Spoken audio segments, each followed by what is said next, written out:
So, okay, yesterday what we have discussed, we have mentioned that we will be creating a production ready architecture. Okay. Okay, let me share my screen. Once we have created this production ready architecture and go to the ECT mode, then we will look into the Fargate one, which you were saying that the result is not working, right? Yes. Yes, sure. Okay, now what exactly I have yesterday drawn is paint. Where is this paint?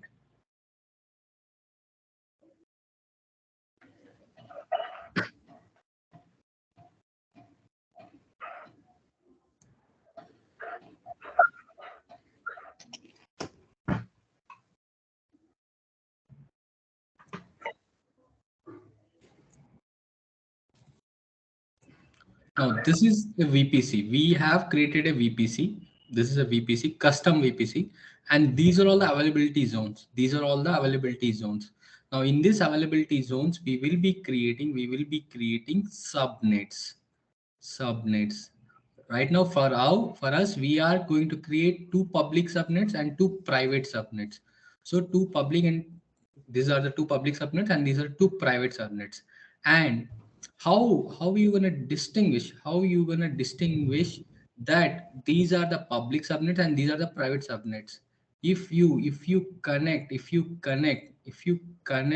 things, if you connect these public subnets to the IGW, if you connect the public subnets to the IGW, those are called public subnets. If the subnets are connected to the internet gateway, those are called public subnets. And if if the subnets which are connected to the NAT gateway, if the subnets which are connected to the NAT gateway are called private subnets, and if further load balancing means where the load is balanced means we will be creating our instances in the private subnet, and the load will be distributed through the load balancer. The load will be distributed to these instances through the load balancer.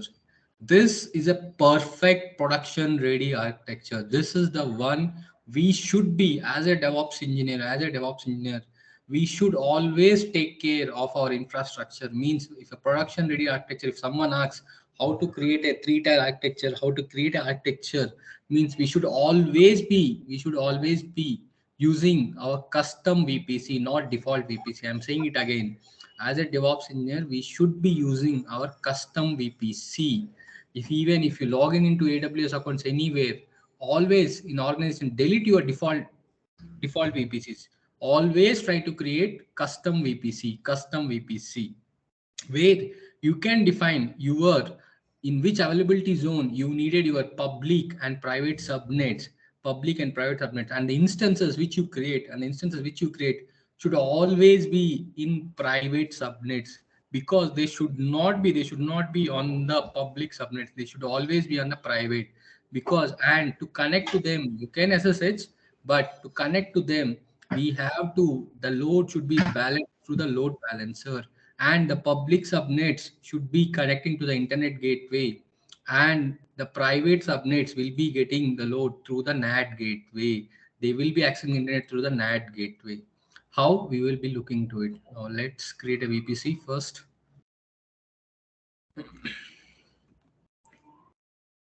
I didn't create it because again if I create and make a video, that doesn't make any sense.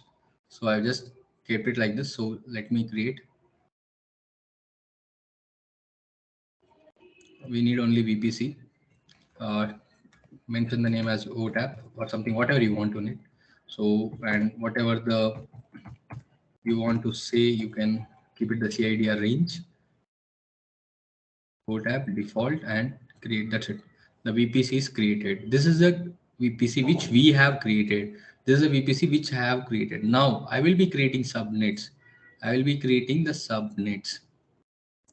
The VPC which I have created just now, we have to select that VPC and the subnet. See, as I mentioned yesterday, when you create subnet in a custom VPC, those subnets will always be, by default it will be public.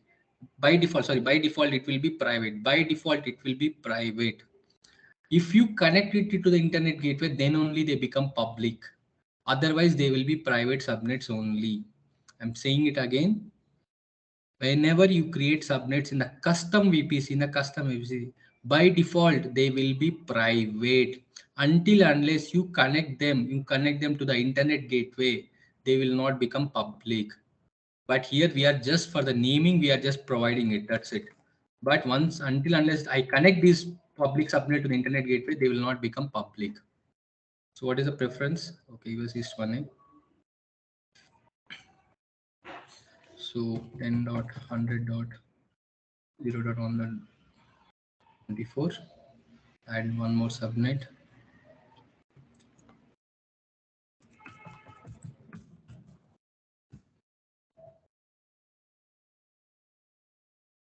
As I mentioned, I'm creating in two availability zones. One is in East 1A and other one is in East 1B.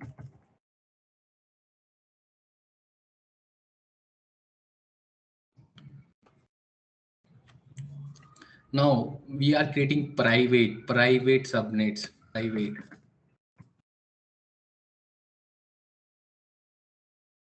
It should be in the East 1A because we are taking two subnets, one in public and other one in private.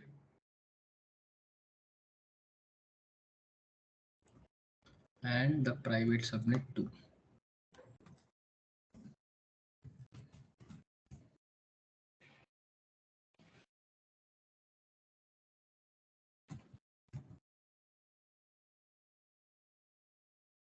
Now create the subnets. Now create the subnets. Now the subnets are created. Now we need to connect to the internet gateway. So we need to create an internet gateway because we don't have any internet gateway yet. OTAP. OTAP IG. And this internet gateway has to be attached because this is detached. We have to attach it to the VPC, attached to a VPC here.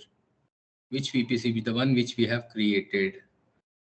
That's it. Now the internet gateway is attached to the VPC. The internet gateway is attached to the VPC, and we have to create an NAT gateway. We have to create an NAT gateway for the internet traffic flow to the private subnets.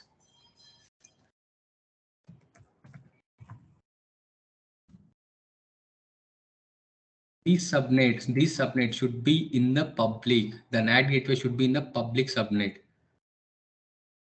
Allocate a assistance IP. It will allocate an elastic IP and create a NAT gateway.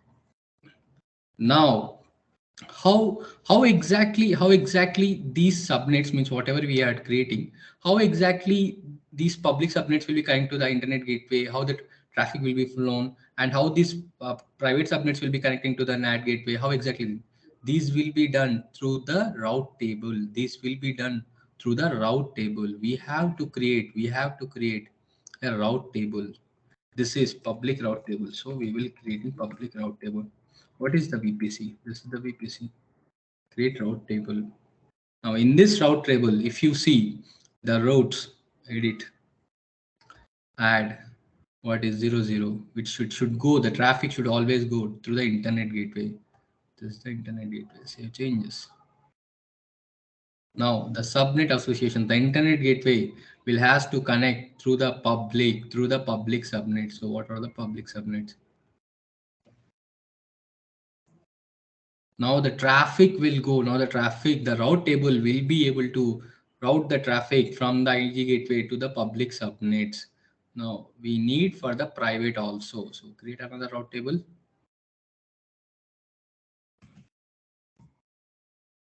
Select the VPC. Edit routes. Here the traffic same for this also. It needs to go to the NAT gateway. NAT gateway.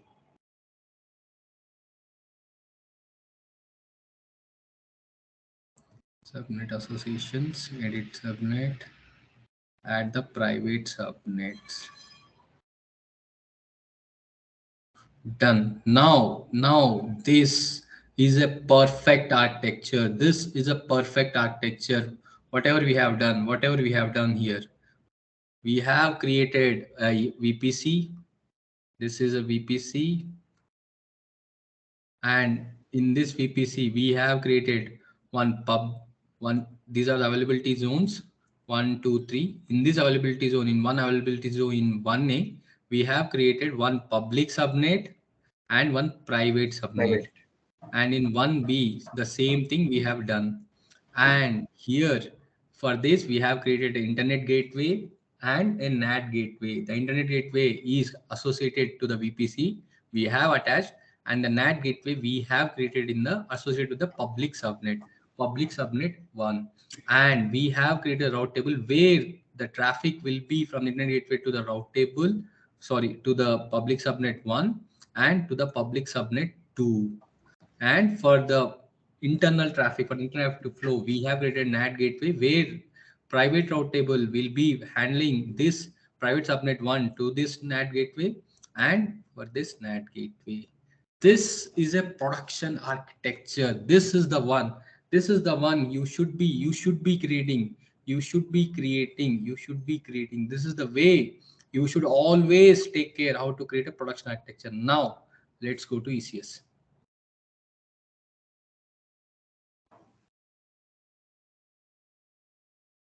Any doubts, guys? Whatever up to now, whatever we have done, are you able to understand everything?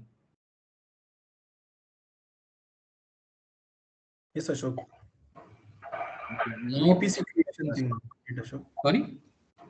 About the VPC you're asking, right, Ashok? Yeah, whatever I have created just up to now, whatever VPC, subnets, route tables, internet gateway, NAT gateway, anything. You Yes, are Ashok. crystal clear, right? Yes, Ashok, yes. Now create a cluster. We need Linux architecture, EC2 mode. So what should be the name? The name OTAP. We will go for on-demand instance because we need it right now. And it will be e2.micro and number of instances I need 2. And what is this EC2 AMI ID?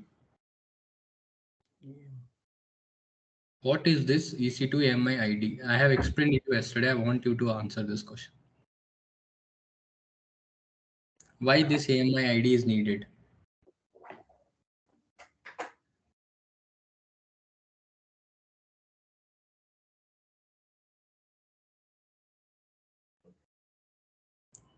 Come on, guys. Why this AMI ID is needed? What is the use of this AMI ID?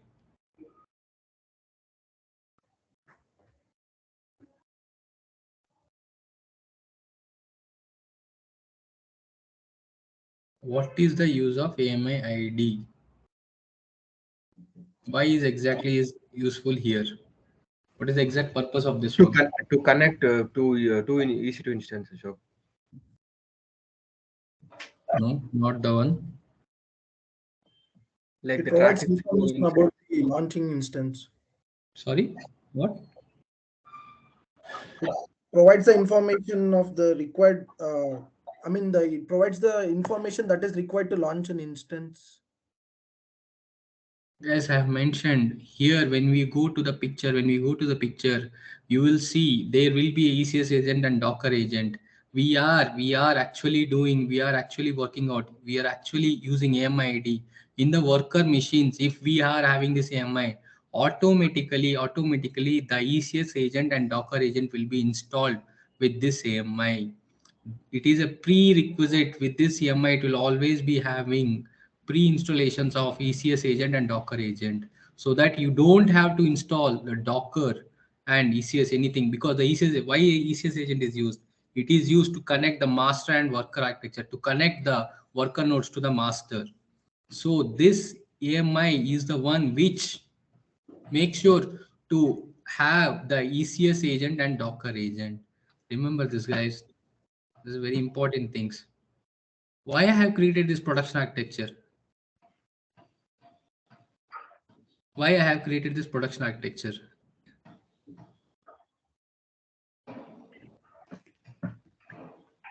Are you able to see this name? Yes, okay. To create the network, Ashok.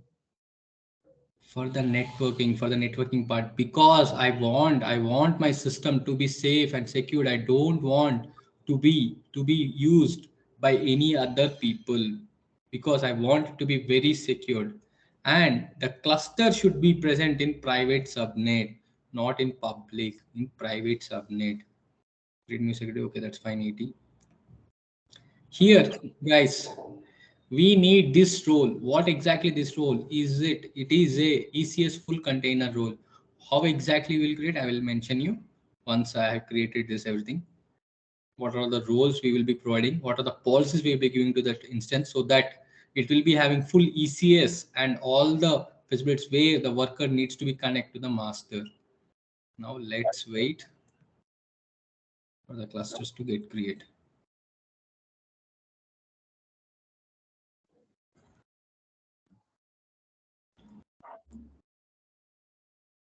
Here it is taking auto scaling group directly, Ashok. Sorry? Auto scaling group. We are not accepted auto scaling it. It will be create auto scaling group once you create a cluster automatically. But it is up to us whether we are going to use it or not. See, it has been done here because we have provided 2 clusters, right? So it automatically do it. Now, if you go to view cluster,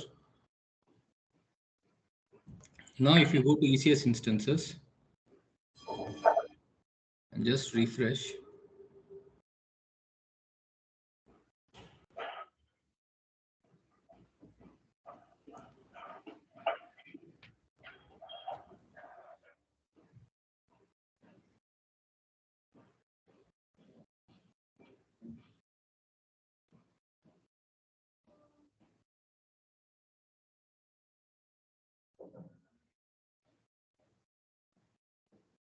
they are still initializing.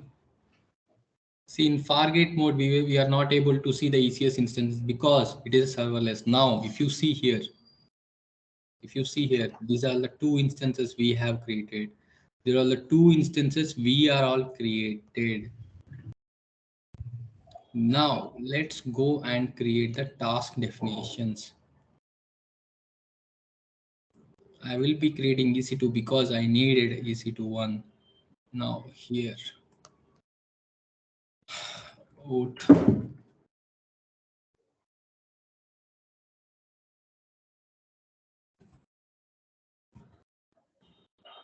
should be none. And if we discussed yesterday, the network mode for EC2, it will give all the options, but for us, we will go for AWS VPC, and we needed this role here.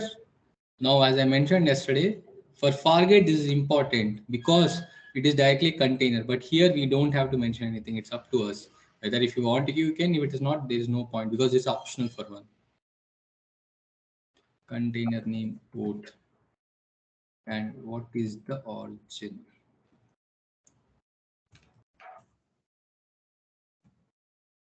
View the soft limit as 120. These are the limits of the memory limits, how exactly it works out. And the port map, we have to connect it to the port AP. And go down and allow the log configuration. Now add the port.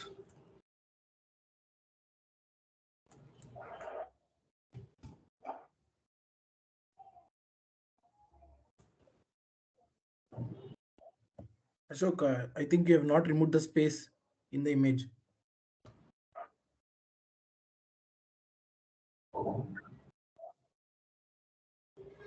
Now add, the container is added. Now just create the task.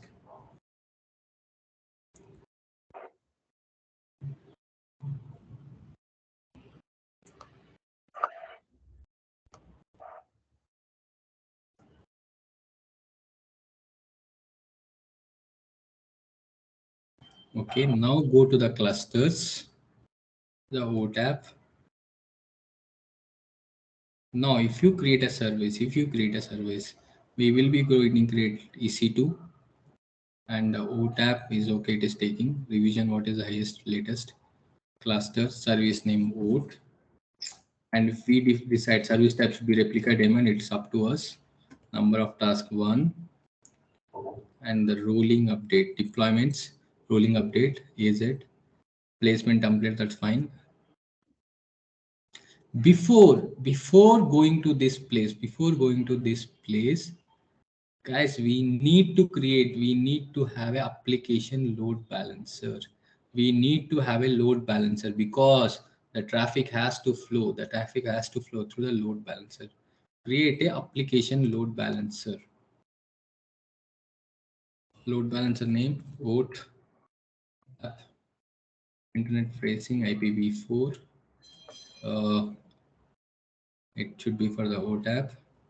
So it will be US East 1A in US. The subnet, it should be in the public subnet, and US East 1B. This one is also should be in the public. Security groups,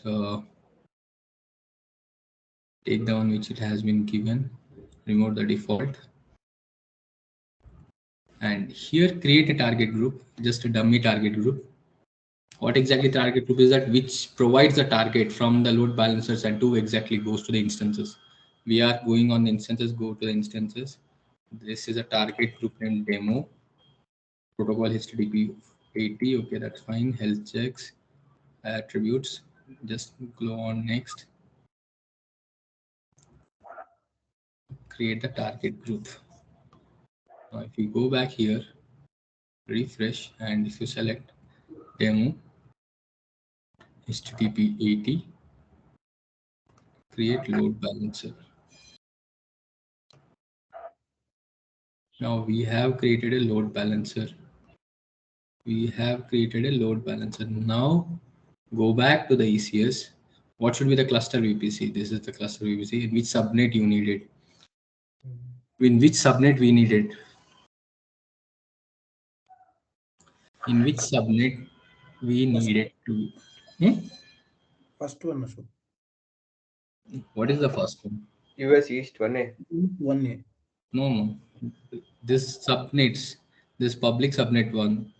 If we create a cluster in public subnet, have we created the cluster in public subnet? Oh, no. Private. Cluster And we need the instances to be present on which subnet? Private only. So then it should be private.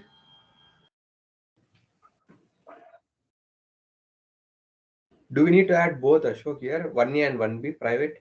Yeah, you can add it. It's up to you. Like, what is the difference in adding both private, like 1A The and 1B? service will be able to give to both the clusters, to both the instances.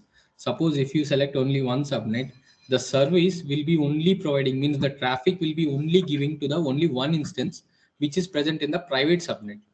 If you select both the subnets, when the traffic wants to flow, the traffic flow, at that time the service, the tasks which are been coming to the containers, it will go to the both the subnets. Both the subnets means if it is having both the instances in this private subnet, so automatically it will be handled to those instances. If you are having the subnets in both the instances, you can give. If you don't want, you can give only one. It's up to us. So vote edit port 80. That's when we needed port 80 only to be opened. Application load balancer. So it has taken automatically. Container name, add to load balancer, create new. Here the vote, the production, where exactly it should be listen on the port 8080. The target name, create new.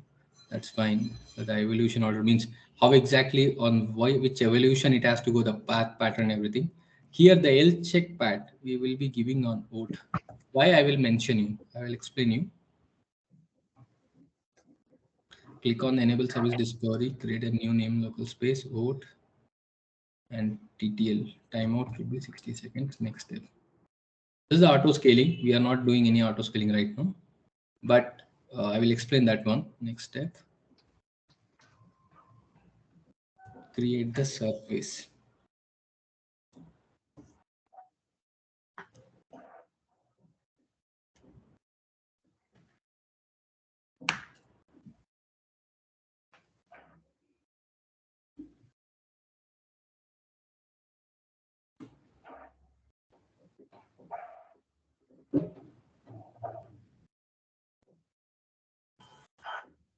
Is it standard, Ashok, to mention TTL as 60? It's up to us. You can mention 30 seconds also, but 60 seconds means it takes 1 minute time period, right? To contain the service has to come up and it has to give the containers. So that's the reason we give standard as 60. Okay, now the service is created. Now the service is created. If you see the task is running. And if you go here, see there is no public IP. So how you gonna connect? For that, what we will do is that if you remain in Docker Swarm, what we have done in the DNS host, we directly added our public IP, our IP address. How we are gonna get that IP address? How you are gonna get that IP address, and we'll be adding the host name. That let's see here. If you go to the load balancer, if you remember, suppose if I do amazon.com and after that if I mention oat, will it work? No, sure. No. Why? It worked, right?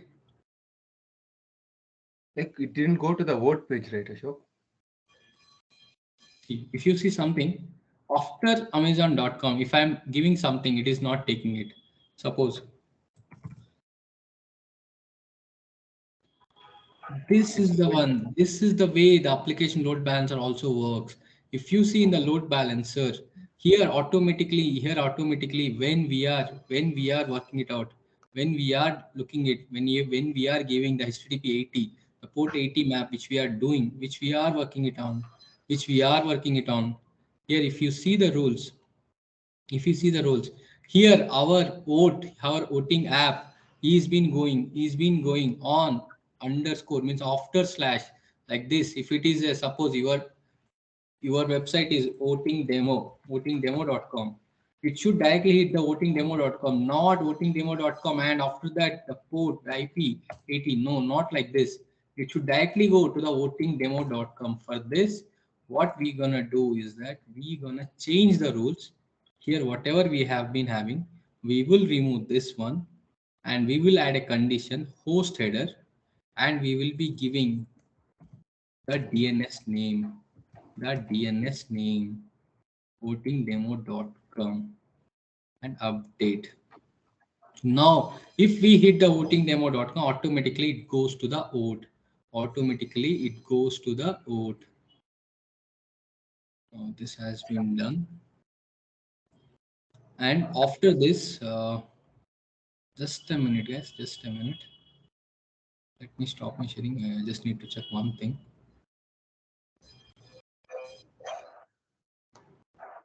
Just a minute, guys. Just want to check one thing. Okay. Just a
Yes, sorry guys. I just got a call, so I just want to look into it.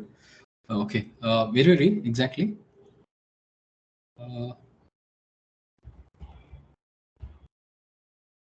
Okay. Load balance has been created. What about the security? What is the security?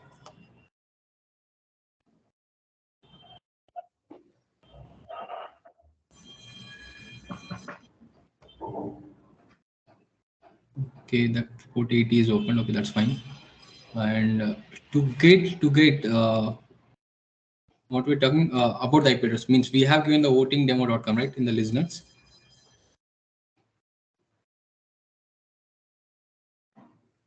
Are you able to see my screen? No, sure. No, sure. Okay. All right. Okay. How much we were done? We actually created a load balancer, and in that we have changed the listeners port to the directly to not slash, because directly to the slash means not after that whatever we are going to give here. We directly given to the voting demo. So to get this, I need an EC2 instance for that.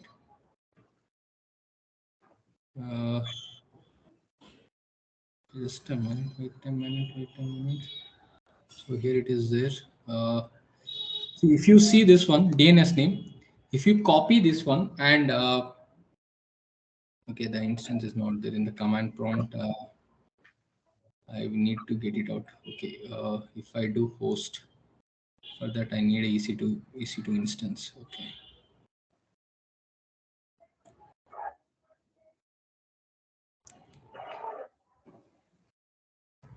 I'm launching an instance just to make sure one thing. Then we deleted. We want to install P2 macro select pair for US East. So I just need to check one thing.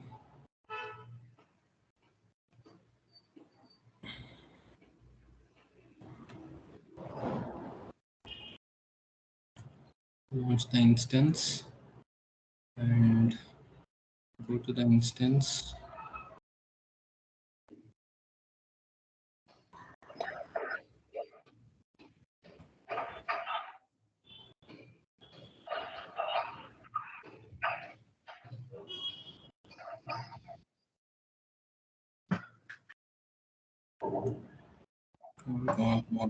Come up.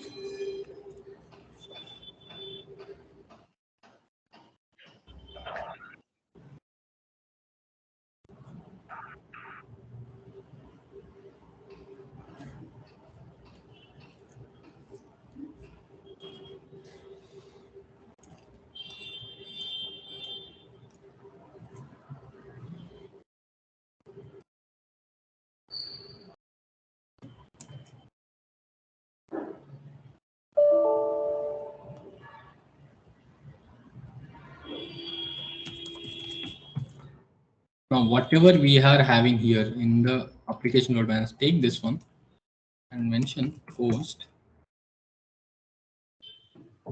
See, this is the IP address. This is the IP address. This is the IP address. You need to take this one, and in the bin, if you remember, in one class in Docker's form, I think I have taken Punit's host file and I have edited it.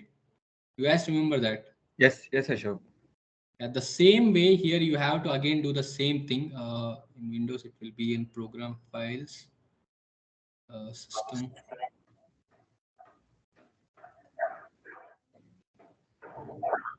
56. Where is the system?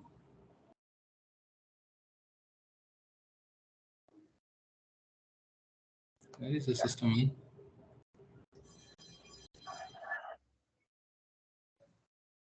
System 32, right? Yeah, I'm looking for system 32 only. I'm not finding it out. Just give me a minute.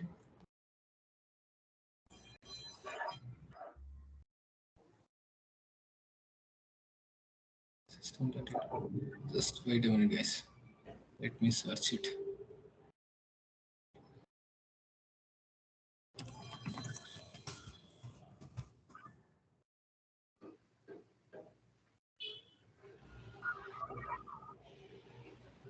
Windows system. System 32 driver. Where is the driver? Driver hosts.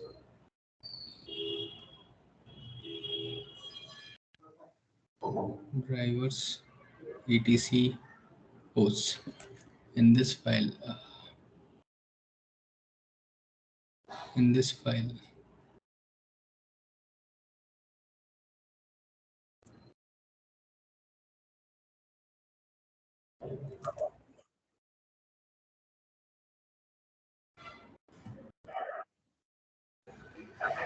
here we have to open with administrator. We have to open it as administrator. Means if you go and open it as an administrator, then automatically if you can change the file name and enter the means if you enter this IP address and what should be the, it should be votingdemo.com. If you do this, automatically if you hit the votingdemo.com on your instance, on your local machine, it will work out. I don't think it will be saved. Yeah, I guessed, because we have to save it as a separate file. Just wait a minute.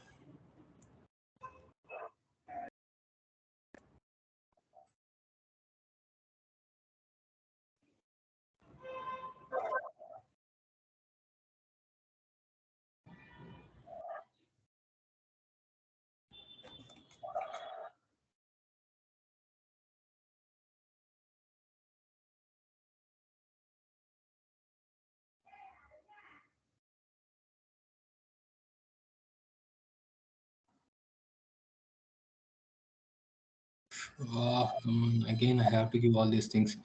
So as I mentioned, do this, guys. Open it as a administrator and open this file and add it. Let me see.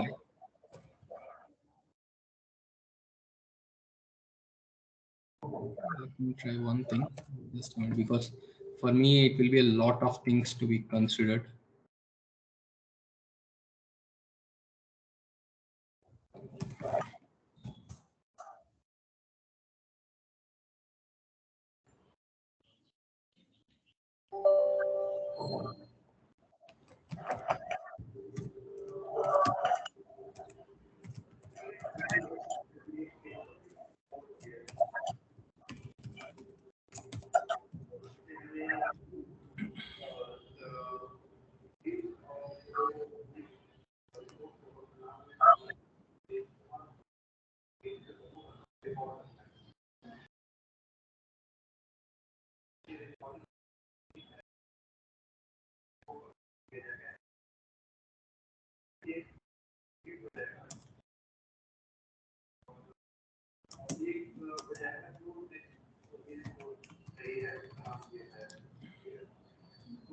I've saved this file. Now if I hit the votingdemo.com, it should work.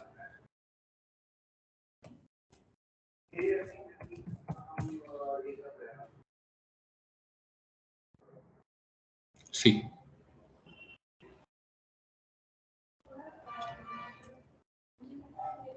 Obviously the Redis is not there, but see, are you able to understand?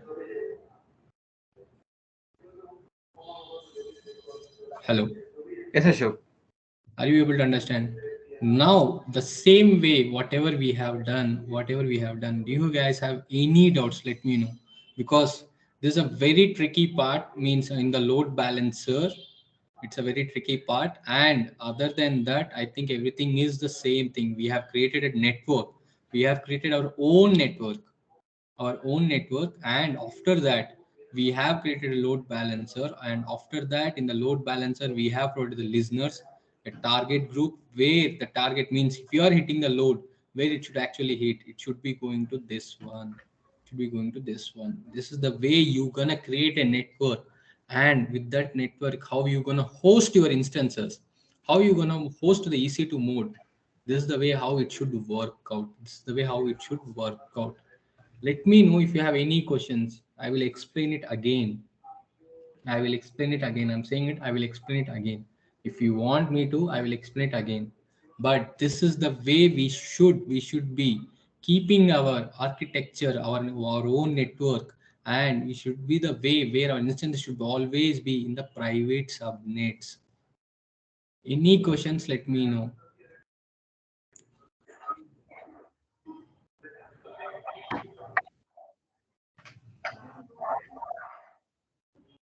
Any Ashok, that questions? load balancing part, can you repeat it once again, Ashok, if you don't mind? Okay, that's fine.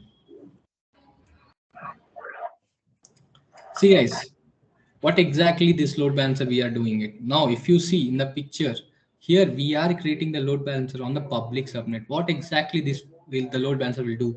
It will route the traffic, it will make sure the traffic which it is coming means the load, means if you are accessing the website, on which instance it should go, means it will be the one which instance it will go.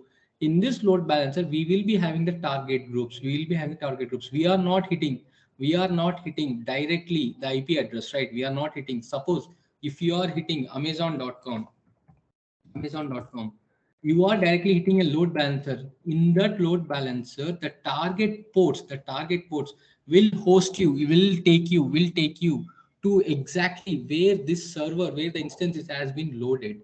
Now, suppose what exactly we were doing when we were creating the health check, when we were creating the listeners, it was showing underscore port. We don't need this one, right? Because we are directly hitting the port 80. If you hit amazon.com, it will be directly taking 443 port or maybe 80 port, but we don't know it because it is there in their background. But here we know that we will be hitting votingdemo.com. We will be hitting votingdemo.com, and if we hit, it should directly take to the voting app, directly to the voting, not this votingdemo.com underscore, means underscore vote, not this one, not to this one, because we don't want this one. We don't want this. We directly want to hit the votingdemo.com. If we again host after the hosting, we don't want to have another port access, another port, because we are directly hitting the port.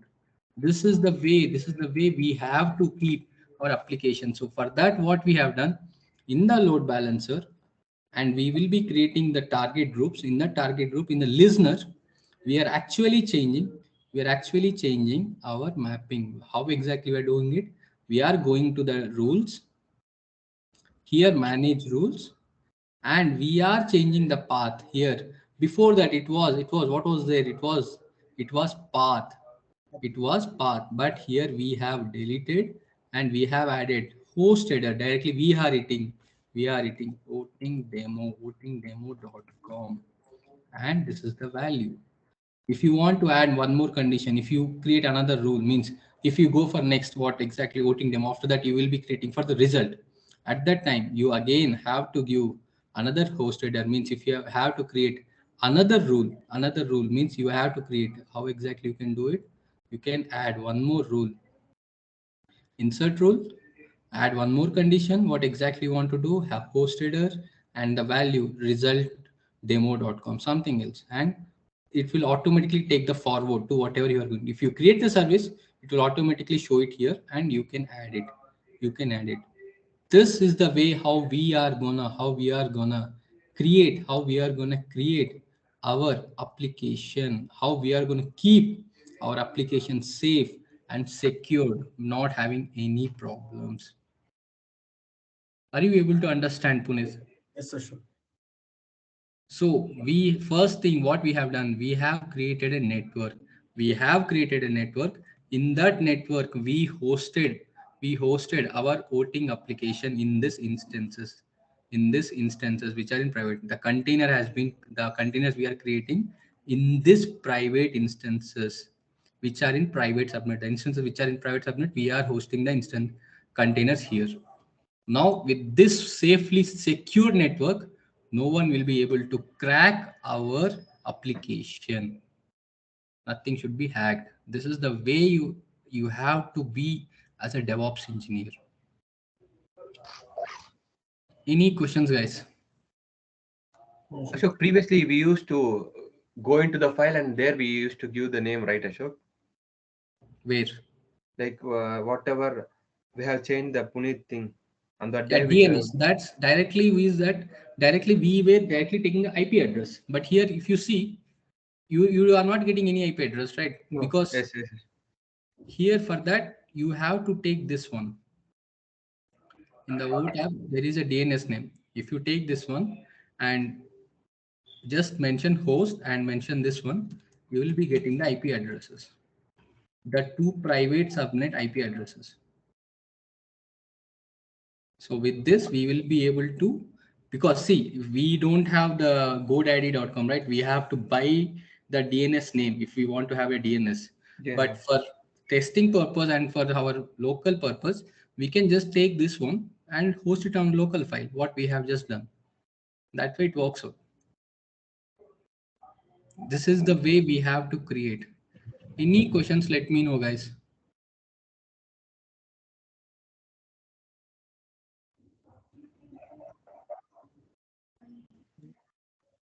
Any questions, let me know. Any questions, let me know.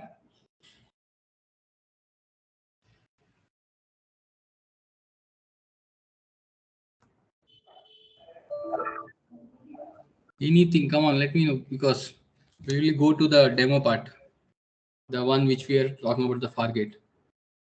I will show you. Oh, sure. Continue, sure. Let me delete all the things first.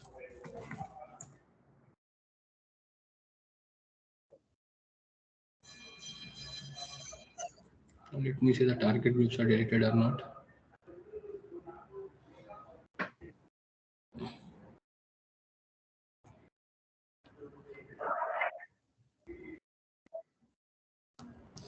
Now there is one more thing. Okay, target groups and load balancer is done.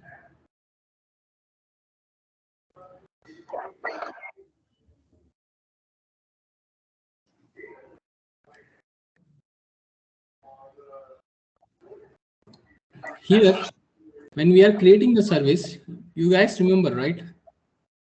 Just wait a minute.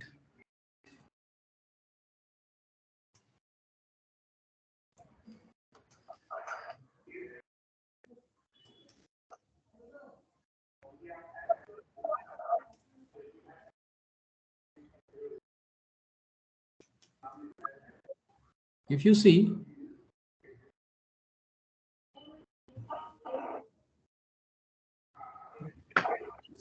this is the one which we are talking about, the auto scaling. If you, where is the PPT?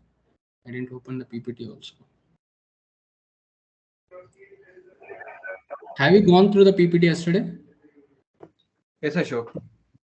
So in this, we have auto scaling, which I said that I will explain later.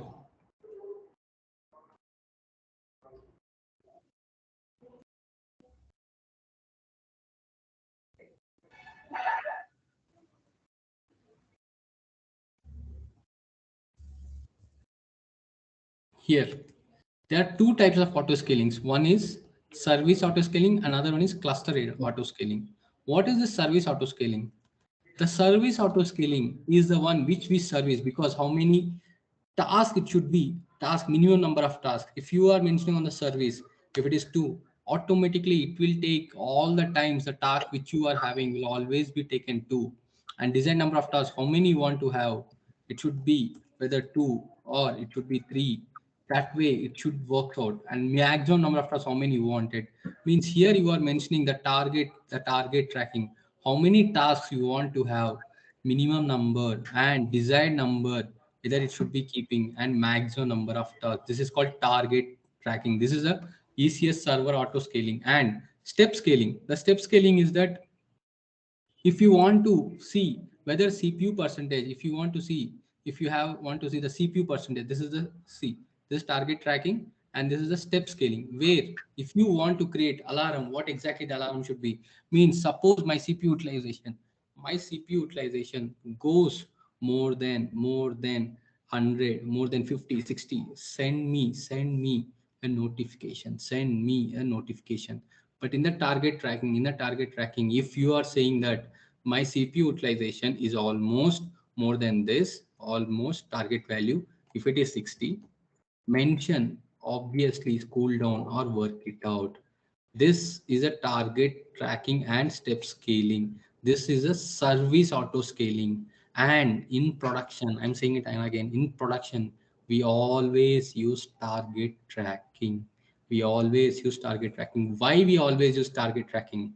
Because this is the way we will be able to mention, we will be able to see, because without any manual iteration, it will make sure whether the targets means the services needs to be increased or decreased. On step scaling, you will be just getting the alarms, there is no point of keeping these alarms, because if you get the alarm, you have to manually go and you have to scale out. But here, automatically, with the based on the target value on the CPU, automatically it scales out, scales in. It depends. The targeting is the best one. The schedule is just one that you, if you want to send mails on a particular time, or maybe every time, means you don't have to, means the schedule after it, as I mentioned one example, like in between 2 to 6, there is a company where they were not using anything, so they scaled down all their instances, and again next day at 6 o'clock or 8 o'clock they scale all their instances out. So this is called scheduled scaling. This is the one about how the ECS service auto scaling and cluster auto scaling works out. This is service, and the cluster is normal, how exactly how many instances you need to provide, how many instances you need to go move on. This is a cluster, means creating more clusters. This is the one I just want to show you. So about the auto scaling process, cancel it. Now, before deleting, go to the services, update.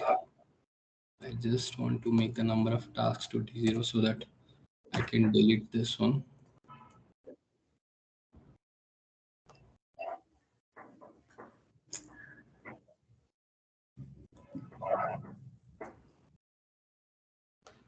Update the service.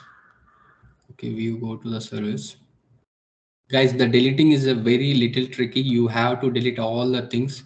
So I'm telling it again and again. Make sure that whatever you have addressed, whatever you have done, uh, make it very, and this elastic IP address needs to try to remove this as soon as possible, because if you are not associated to any EC2 instance, this will be chargeable. And first thing is that let's delete a VPC and private subnets first, and then we will go each one by one.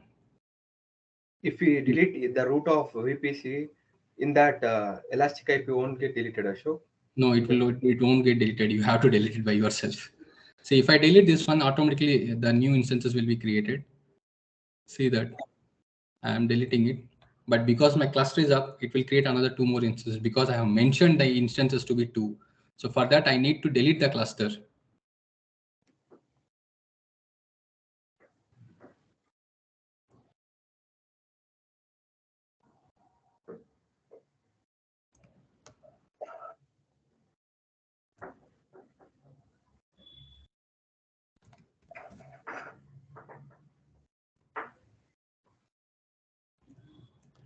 Okay, the task is deleted, cluster is deleted. Now, if you go see the ECS instances, it will be creating a new one.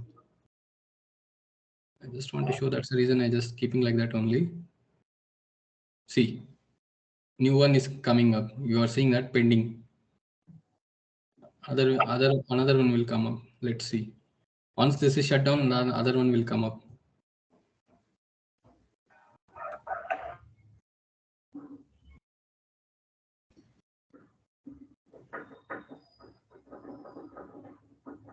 No, see, another one will be coming up.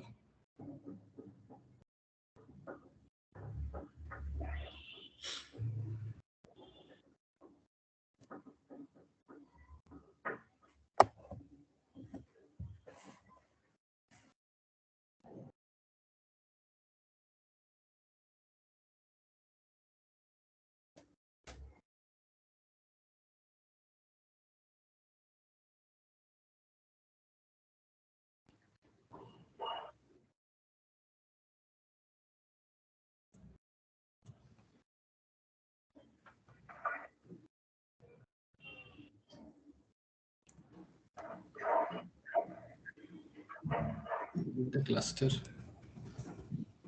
It will will automatically delete the instances. It will take care of it.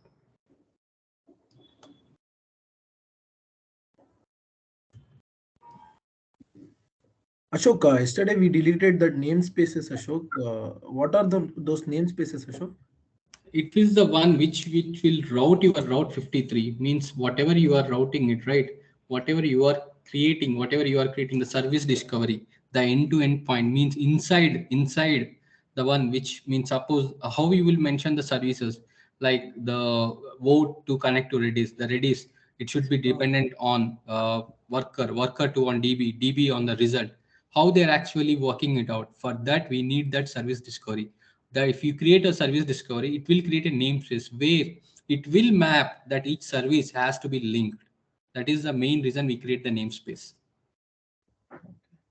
If you go to the namespace, it will be having that one only. This will take a little time. In the meanwhile, load balance has been deleted, target groups has deleted. Let's go to the VPC and delete the VPC. And delete the containers which we have created, OAuth, EC2 container service, actions. They may not be deleted. Let's see. It is associated to something, it will not delete.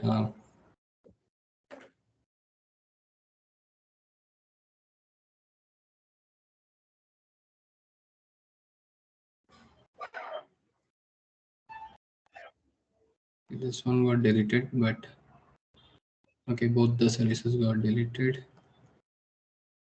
Now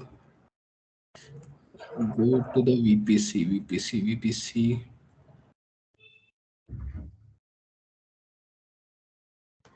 First, here in route tables, remove the public subnets and private subnet association so that you don't have any issue. Remove this, save the changes. And subnet associations, remove the subnets because we can delete the subnets easily.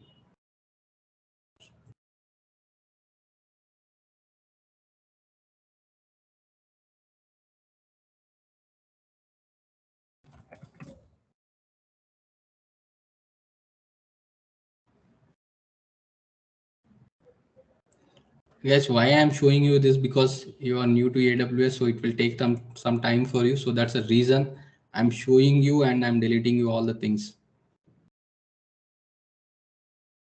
Are you guys able to get it right? Yes, sir, sure. It is very helpful actually. Yesterday I thought that after deleting the cluster, I thought everything is deleted after deleting the cluster, but still No. there are many things running. Because I think you have not ticked the service discovery at that time. So that's the reason it was there when we gone through also that one. So delete the first, to delete the internet gateway, we have to detach it to from the VPC, then we can delete it. Otherwise it will throw the error.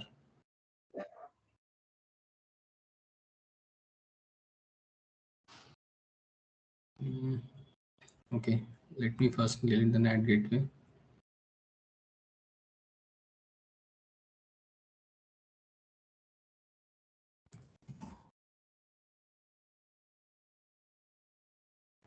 Now delete the subnets.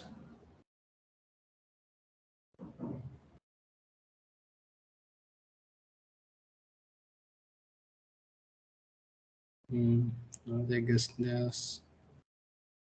this is having still a network interface. We have to remove this network interface.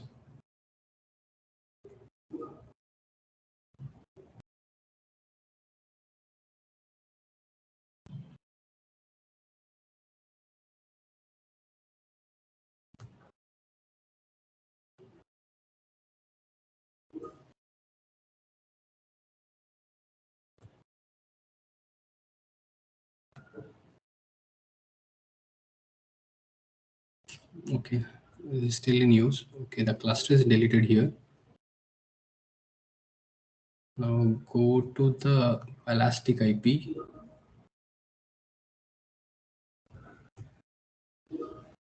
All ones have been gone. Release this Elastic IP.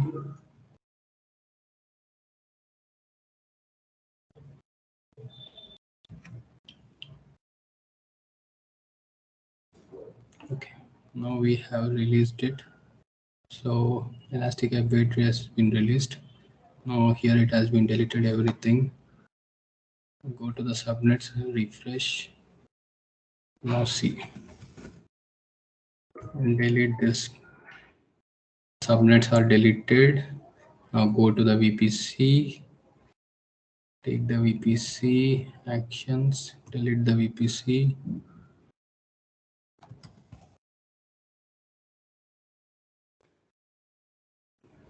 No, we have deleted. Now go to the internet gateway. It will be also be deleted. Okay, that's fine. Okay, route table, subnets, VPC, all are gone. What is the pending one? Namespace.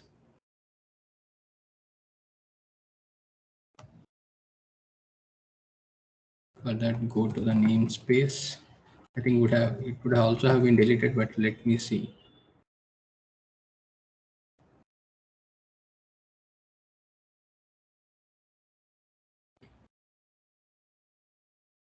It will delete this one.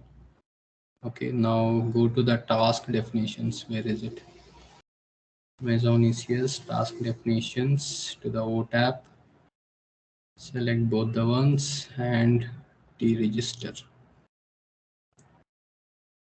The task definitions are done. This is the way you have to delete everything, guys. Everything, whatever you are working it out, you have to delete it like this. Just a minute. Notepad.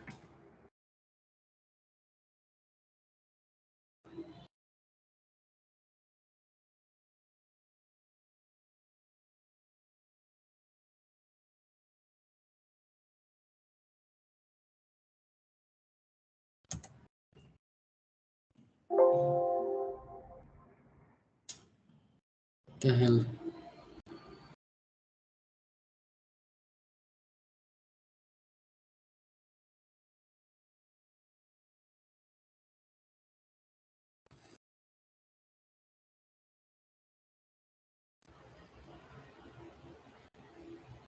I will do it later. That's fine. Okay, remove this one. AWS Cloud Map is also deleted. See. Now, if you see, you will be having nothing. Everything is deleted. Whatever we have created, whatever we have done, everything is deleted. Any questions here, guys? As I mentioned, we have to create a network, and in that network, we have to host our machines, and that should be secured, and everything will be saved easily. Any questions, guys?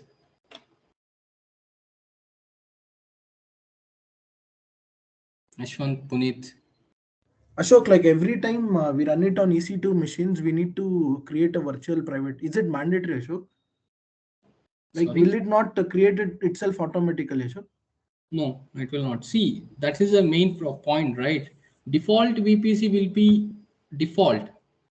If someone logs into your account also, they will be seeing the default VPC. That's the reason we are creating our custom network, custom VPC, our own network. We are defining where the task should be, where the container should have to go, where it should be having a public and private subnet, where it will be taking. And I'm frankly saying 50% of the people who are working DevOps, they don't do these things. 50% is a very huge of the people of DevOps.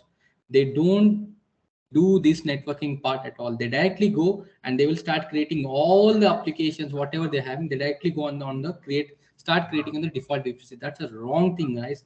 We should never do it.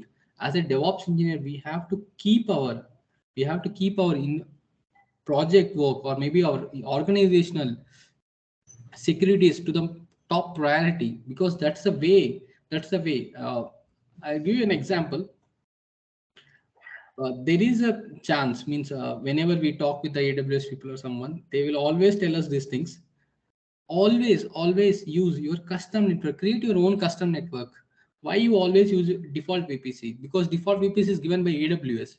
If you create your own custom VPC, you don't have to worry, because you are creating your custom VPC. You are having everything under your control.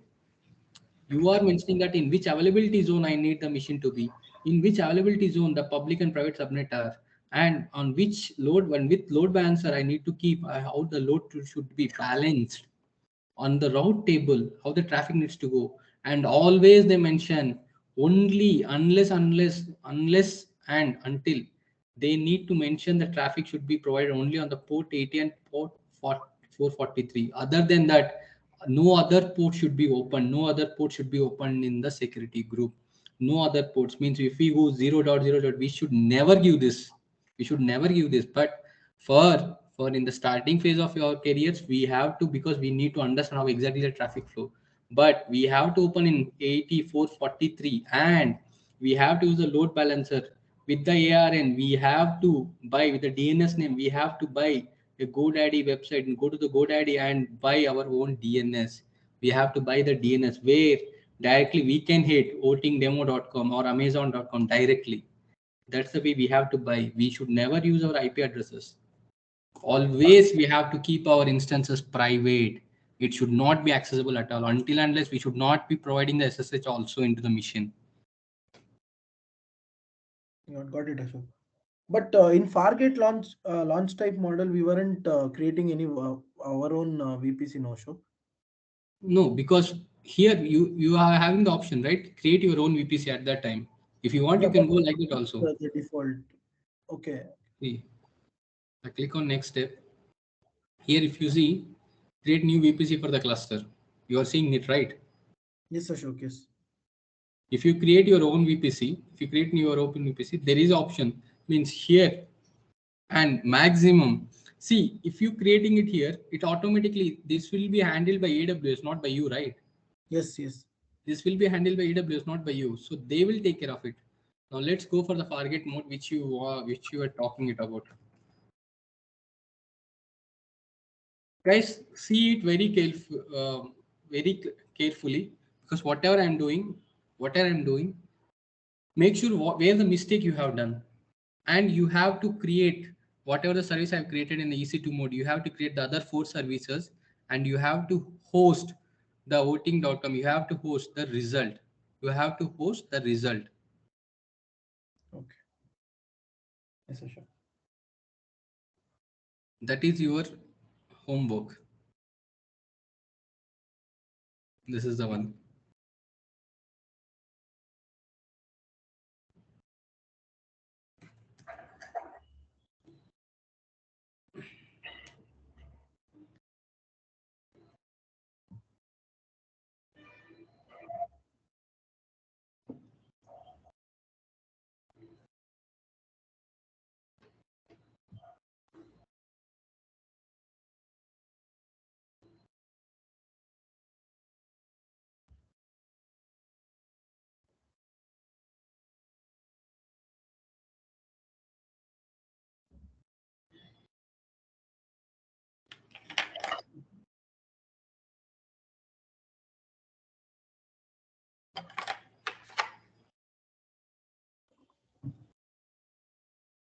Okay, view the cluster. Okay, now go to the task definitions. I'm going to create all the task definitions in a single go, one by one.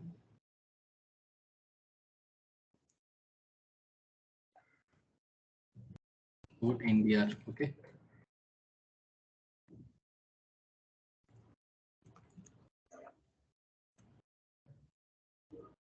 I'm going to take 0.5 GB because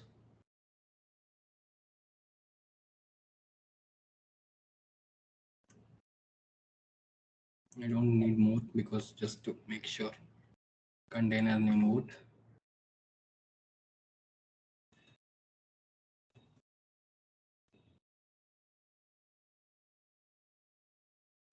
Port 80. The port logs on to the port 80. Add. Create one more task definition. What is the one? Result, right? Result. Redis NDR. Select role none. AWS VPC. Operating system Linux. Task memory again, take 1 GB and 0.5 CPU. Add a container. You need Redis container. And what is the value?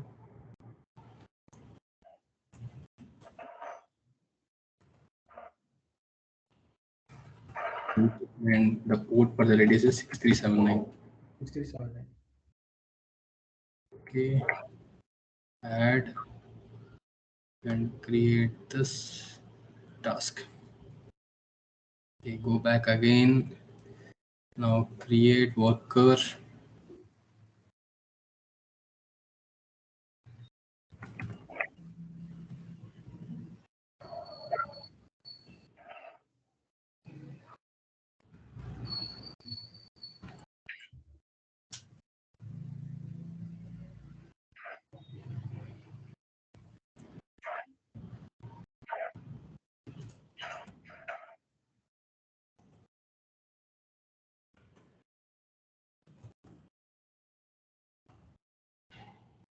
Worker, let's open the port 80.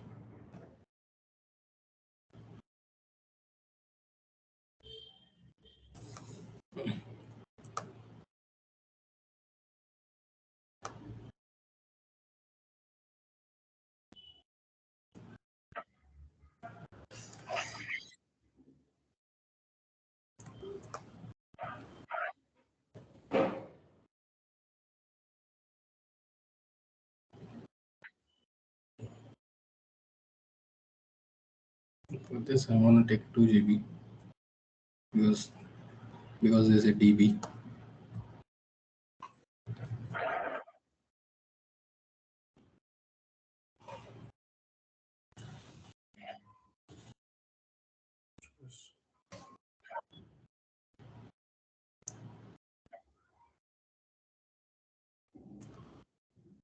Takes on 5432.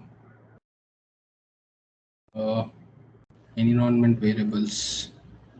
I pinged in chat, Ashok. Okay, that's good.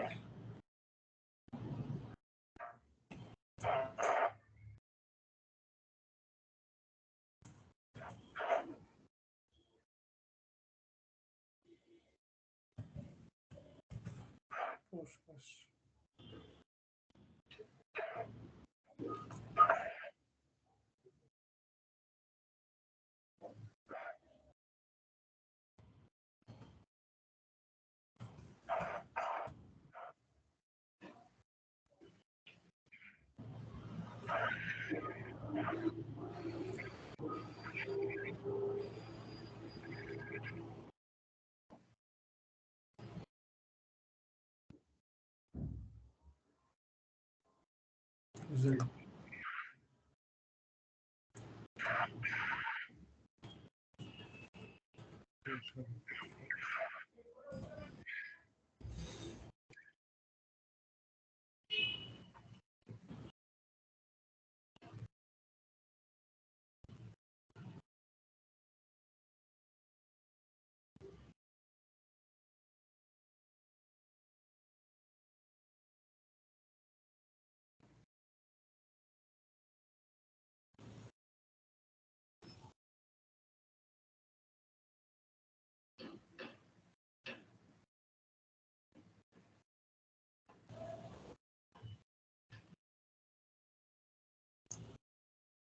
Yes, now all the flight task definitions are created.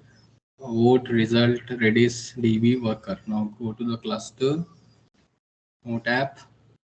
Now start creating the task services. First is we will go with the vote. So it will be vote NDR. We need the service name, keep it as vote only. Number of tasks we need 1. Deployment rolling update, next step.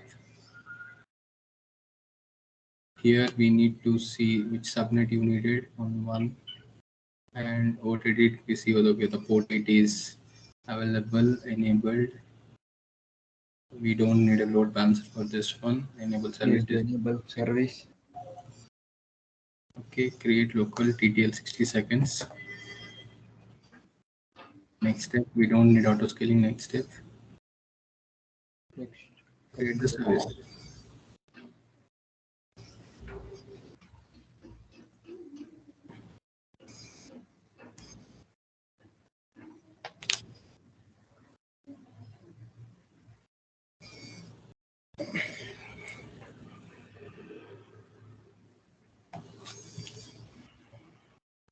Come on, be fast.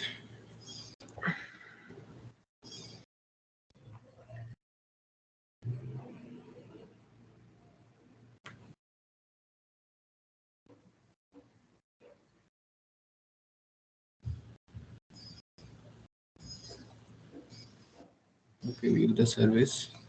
That's fine, it is coming up. Now go to create another one. Redis. Target.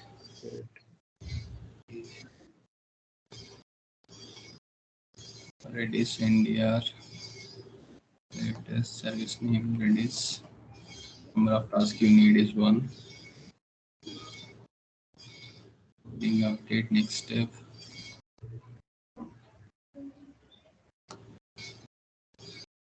Create in the subnet. Edit. Add the role, because where we added, we needed 6379 because this is a custom 6379. Anyway, save. Enable discovery, local private, create neutral Redis. That's fine. Next step. Next step. Create the service.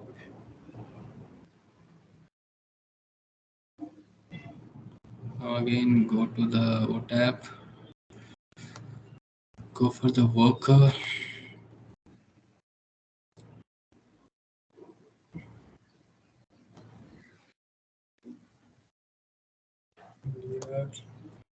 It is worker.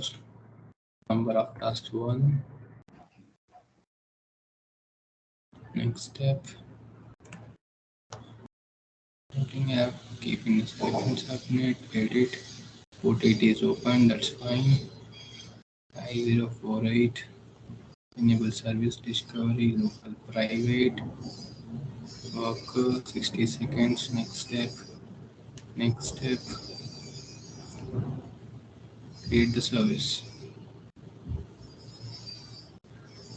Okay, now go back again. Worker vote Redis. Okay, now what is the one? DB. Okay, DB NDR, latest service name DB. Number of task 1. Next step. Oh, Create, cluster edit. should be VP again. Vote Ashok. Hmm? Cluster it's in vote.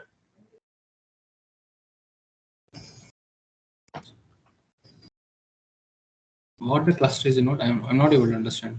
Which one No, you're talking about? there was an option cluster. It is in vote. We need to DB the cluster name.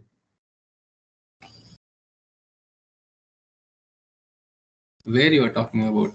In the first page, Ashok, in the DB one. Back previous. Yes. Cluster vote. This is the one which we have created, app, the cluster which we have created. Correct. The main cluster. OTAP is the cluster name. The Fargate cluster which we have created, we have given vote underscore app like that. Sorry? Yes, exactly, Ashok.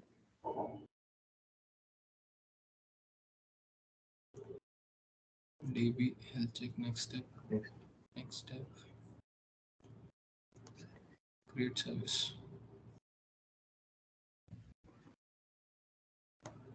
Now the last and final. See, this is the cluster is the vote app which we have created.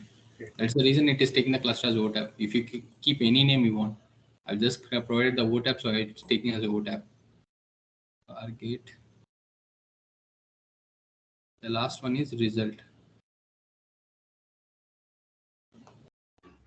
Service name result. Number of tasks 1.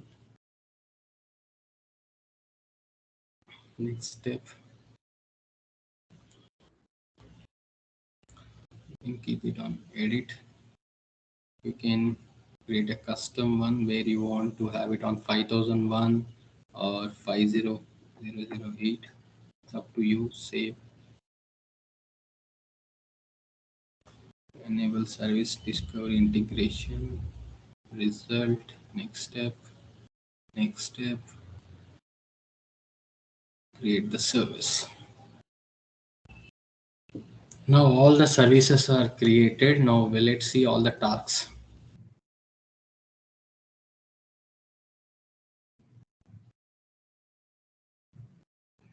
Okay, result is coming up. Vote result.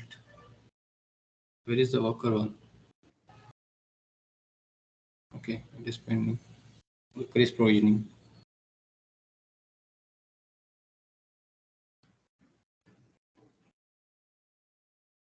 Okay, let it run. Let it run. In the meanwhile, open the vote and take this public IP and just hit. Okay, now I have voted for cats. It should take the vote. Okay. Now let's wait for the server to come back. The result app. It's still activating. It's still activating.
It is not working it out.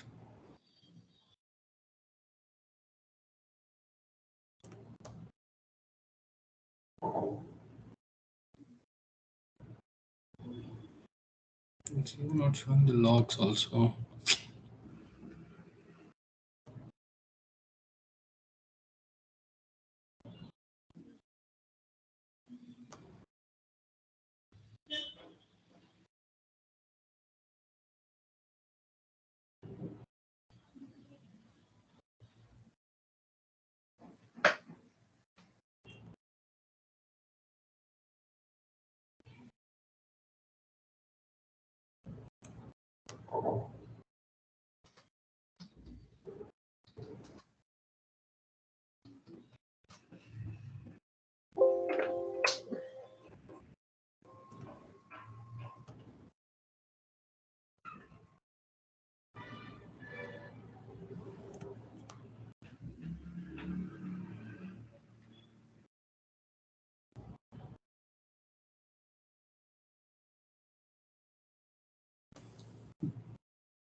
Just a minute, guys.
Why the worker is getting stopped?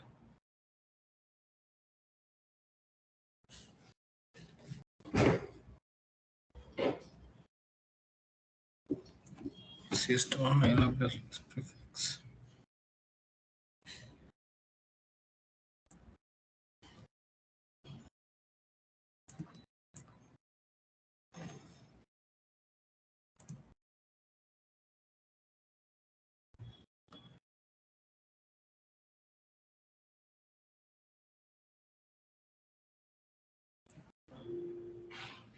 Postgres is running.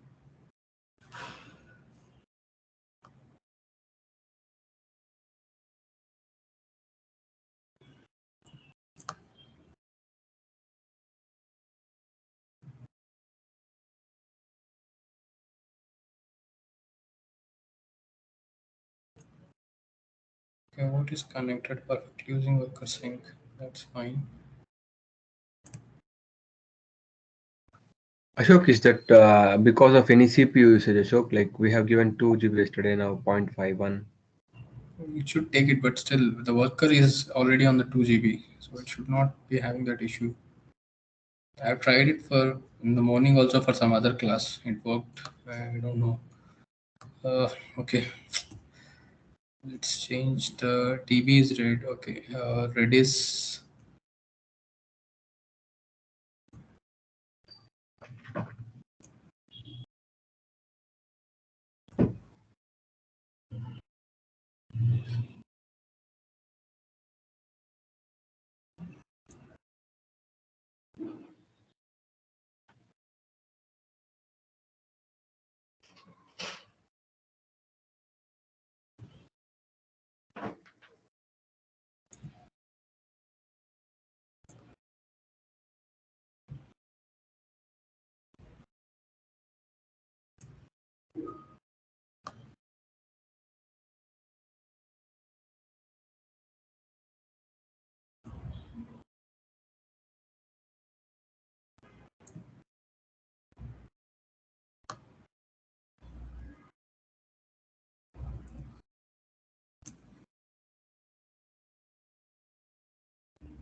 This dependent on other namespace has been created. It will take care of that one, but why it is not coming?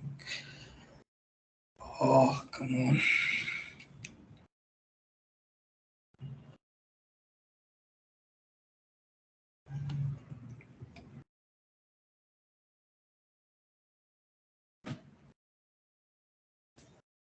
Vote portal is 80, result is running on 5001, custom TCP.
Service result, service worker. Come on, come on, come on, come on.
Come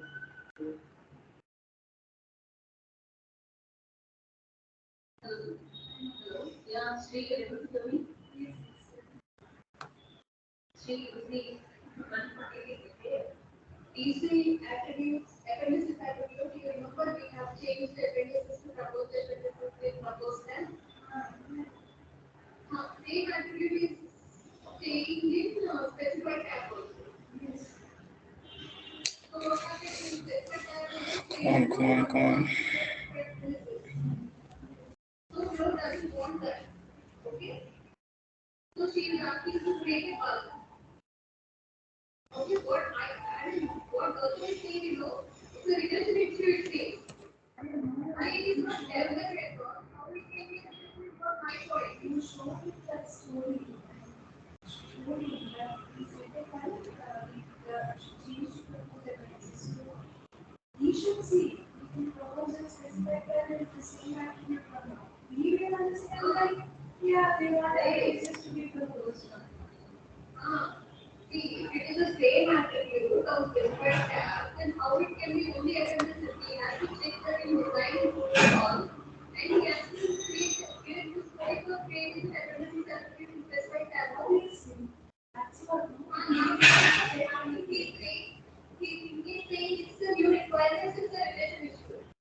on.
Just a minute, I'll just delete this one.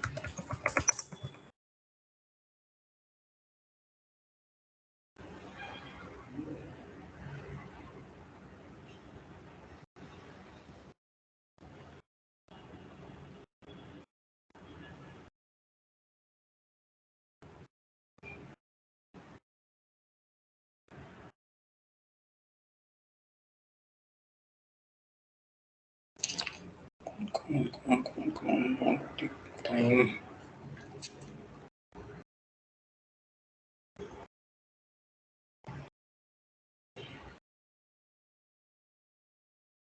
Let's create from the start again. Where are the task definitions? What are the task definitions we will have? DB NDR. What is this one is having exactly? Linux.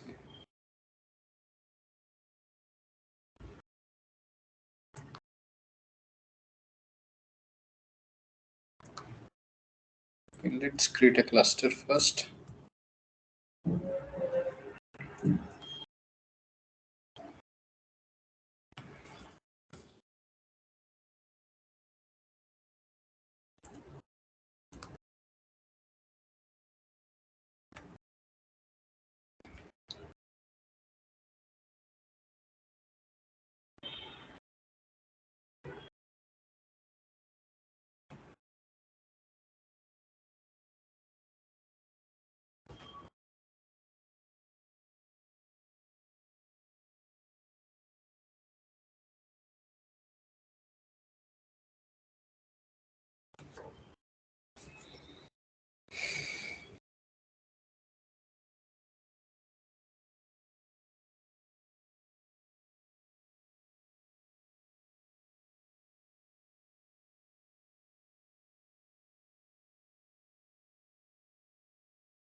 Okay, now let's start creating the service. Git, Linux, root NDR. Latest is 3, that's fine. Boot, pick a graph task 1, rolling update, next step.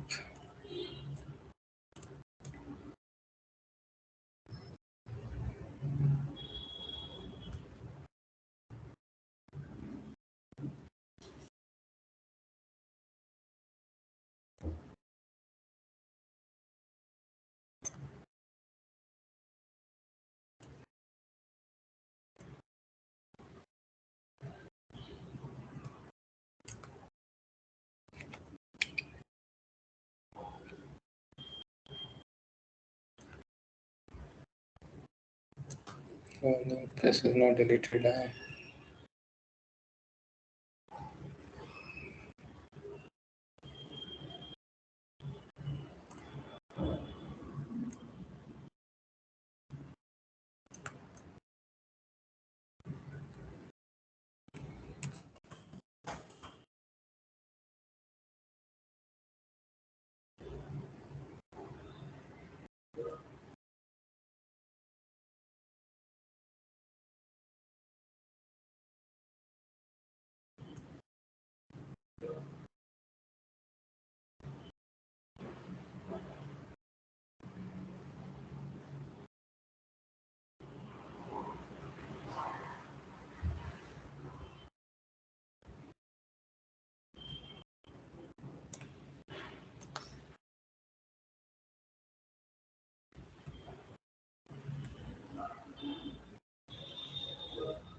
Let's wait, guys, just 2 minutes.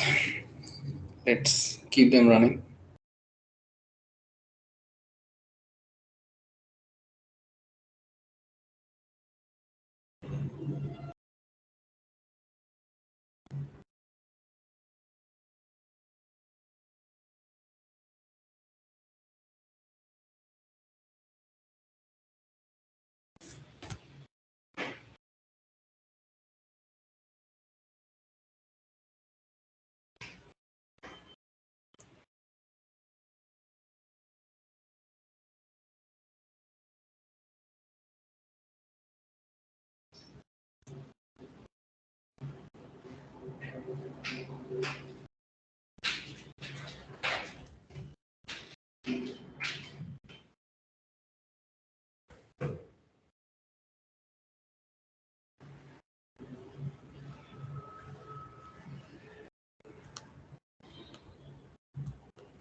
There is a port issue.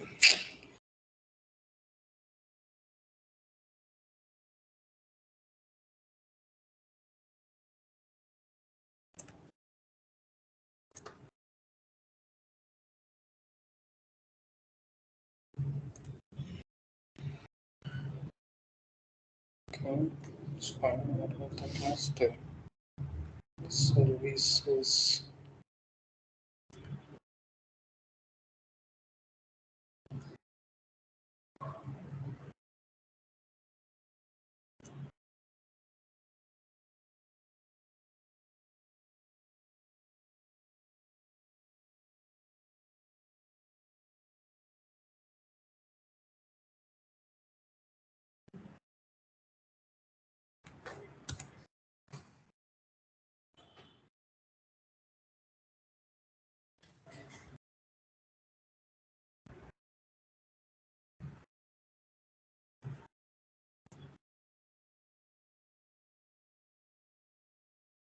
Okay, where is the node space?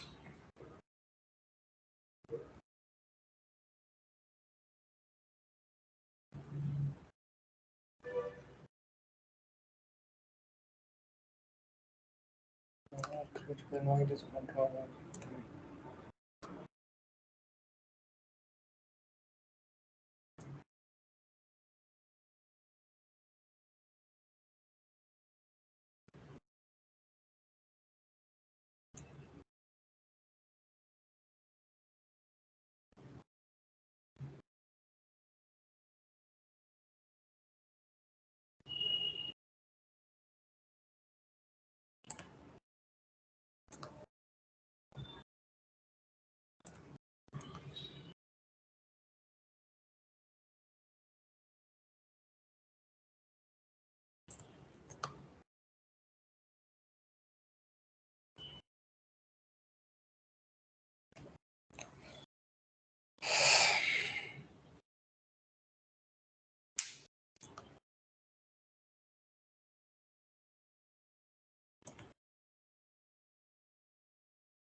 What the hell? It is getting wrong.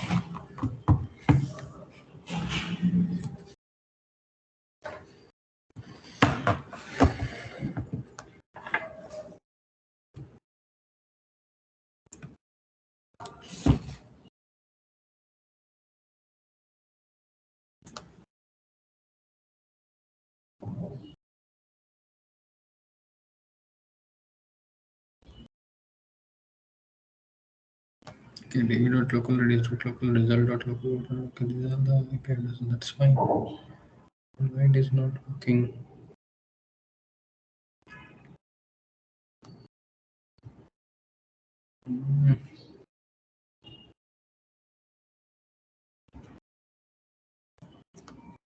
What is the logs it is showing?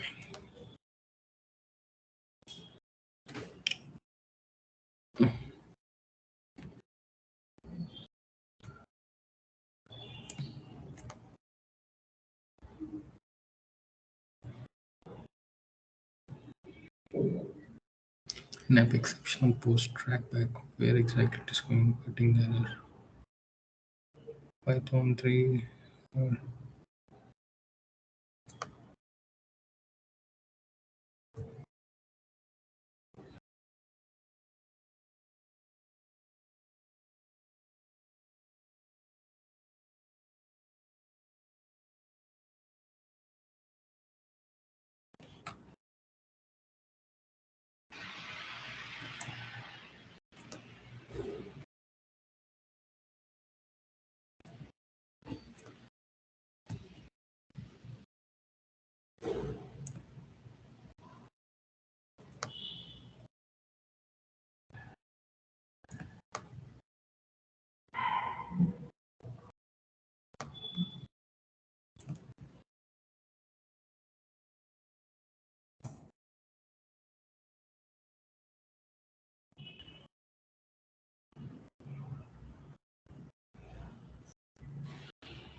Operation not permitted.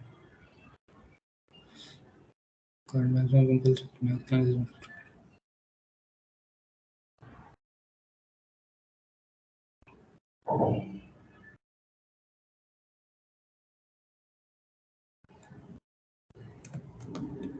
Working memory.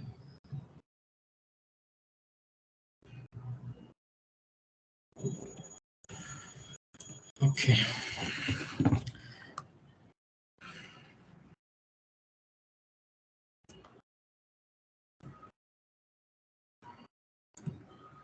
Let's try the same way. If you have any issue, connect me in the night. I'll connect you. I have some more work. The thing is that the vote is the worker got up, but the vote is having some issue. Means the container port which I have taken, maybe there is a issue. Maybe with the task definition which I have done, maybe change from 5.5 to 1 to 2, so that maybe have caused some issue.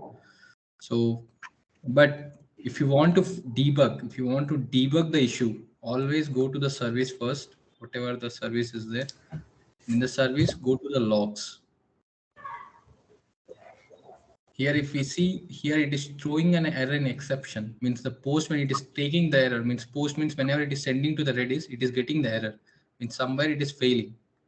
Means the Redis is not properly getting connected to this one. So we have to find out. I will look into it. So in the meanwhile, you can where you have been facing issue. Means you were saying the result was not coming up, right? Yes, Ashok. Yes, Ashok. We did not port map the worker, Ashok. Yeah, if you don't do it also, it will work out. Means if you don't do the worker to the 80 to the port 80, it will also still work out. You can do that. You can give the port 80 and to the port 80, means in the security group also. But after that, whatever the ports we have done, we have to give it. Try this and let me know. Means if you want, I will connect in the night. Actually, I have a call. Okay. Delete these things again. I will look into it. If it's possible, I will record the session and I will do it, so that you will be able to see it again. Done. Done. No issues with that. Okay, guys. See you tomorrow. Okay. Sorry. Actually, I thought to mention these things. Okay. Okay. 20 minutes is there. Okay. Let's do one thing. We will go for the KPIs. What exactly this KPI is for DevOps engineers? So when we are discussing, when we are creating whatever we have done up to now, the first thing what I have mentioned in security, we should never use, as I mentioned, we should never use default VPC and public subnets. Telling you guys, as I mentioned, 50% of the DevOps engineers will do these mistakes. They always use default VPC. That's a very bad thing. Always we should create our own network. Always we have to create our own network. And that is the way we have to keep our network very free of attacks and everything, and we should not host our instances in the public subnets. We should always create our custom VPC, and we should host our public and private subnets, and the public subnet should be used for the load balancing and for the NAT gateway, and all our instances should be in the private subnets. This will be one of a very good thing in going forward. If you want, you can keep in your resume that I have created a three-tier architecture in a custom VPC, in a custom network. What is the custom network? I have created my own VPC. I have created my public and private subnet. In that, I have created an internet gateway. There is a NAT gateway. There is a load balancer. And in the private subnets, I have kept my instances. And from the NAT gateway, it is throwing the traffic to this one. And the load balancer is sending the load to the customers. This is the way you can see. This is one of the very best thing. You can keep it in your resume, how we have created the VPC and how we have created the network. And I mentioned anytime we should not open the port to all, never, except 80 or 443. This is the two things we will be using, HTTP or HTTPS, not all the IPs. And we should always restricted our access to the DB, as I'm mentioning, to the DB instances. We should not provide SSH. When we are creating the EC2, there is a key value pair. The pair, we should always, DB should be unable to do SSH. We should never open these ports in the DB. We should never open these ports in the security group at all. And use of IAM roles. Why I'm saying IAM roles over access key? As we created access key, right? When in the starting of our AWS accounts, when we want to do AWS configure, we are doing the access keys, right? Yes, sir. Yes. This is the main reason 90% of the accounts gets hacked. This is the main reason, because people always use the access keys in a public domain, always uses their access keys in the public domain, which keeps the safe. And hackers always take this, they will get these access keys and they start accessing their accounts. Always use IAM roles, always use IAM roles. How the IAM roles is used, we can create a IAM user, means a user where you will be working on it. You will be creating the user and you will be using the role. Where to which service he can be having the access. And for the ECS full, you should be having these three access in the EC2 mode. When you are going to add these three policies: Amazon EC2 container registry full access, Amazon ECS full access, Amazon EC2 container service for EC2 role. These are the three policies you should be adding this to a role. Means you can create your role. You can create the role. You know how to create the role, right? Yes, sir, sure. Yeah. In the permissions policies, add these policies and add this role to the EC2 when you are creating the cluster in the service. Okay. And what is the one more thing? And AWS secrets. If you want to keep your DB usernames, always use AWS secrets. If you want to save as environment values, use AWS secrets. This is about security. This is the reason now it came as DevSecOps, not DevOps. DevSecOps. If you are handling the security also, now you will be called as DevSecOps, Development Security Operations. Before that was only DevOps. Now the security is also coming into the picture. They are calling as DevSecOps. And reliability and performance, zero downtime deployment. We should always be using the deployments where there should not be any impact on the end user. There should not be any end user on the user. And logging and monitoring, we will be talking about into next week, means this week itself, from tomorrow. And we will be creating the alert systems, how the CloudWatch works out, how the alarms will be kept. That will be the main thing on the logging and monitoring. Guess me, guys, maximum DevOps engineers main work will be about this logging and monitoring, frankly speaking.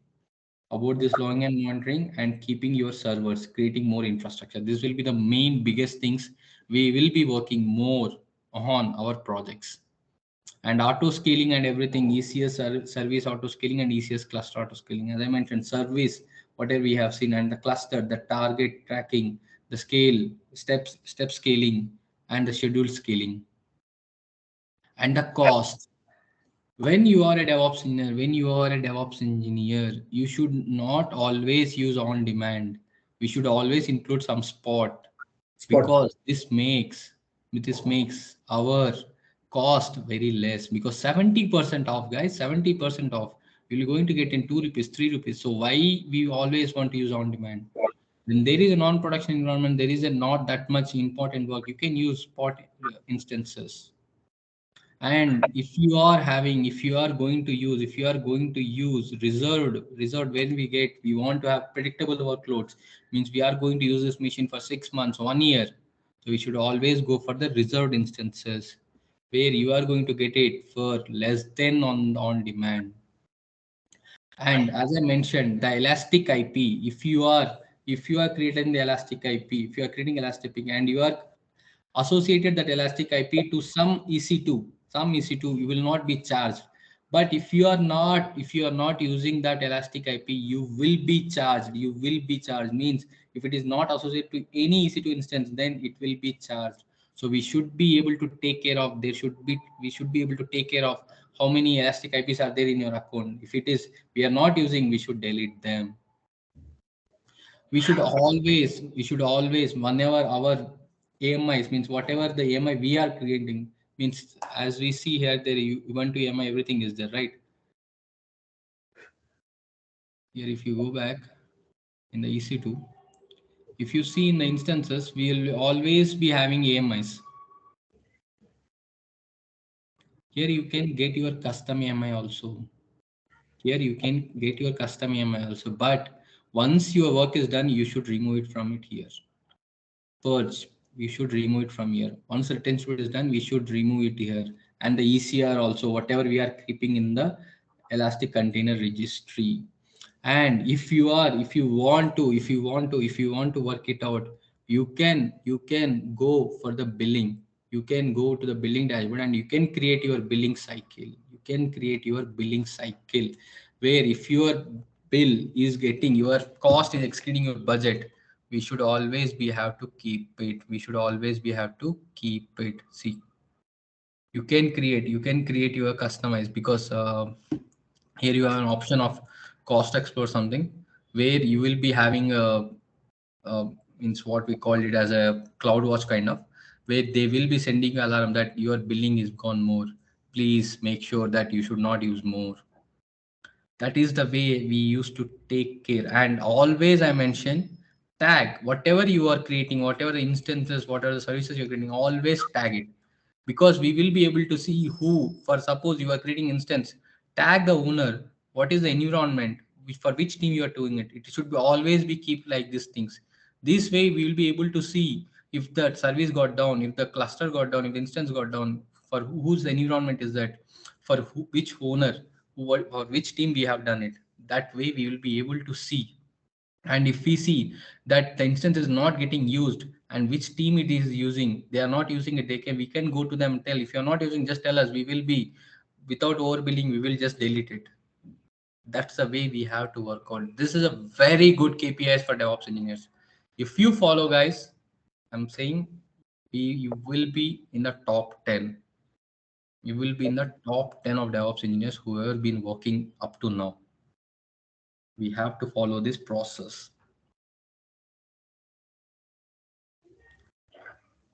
Okay, guys, any more questions do you have? No, sure. Oh, sure. Okay, I will save the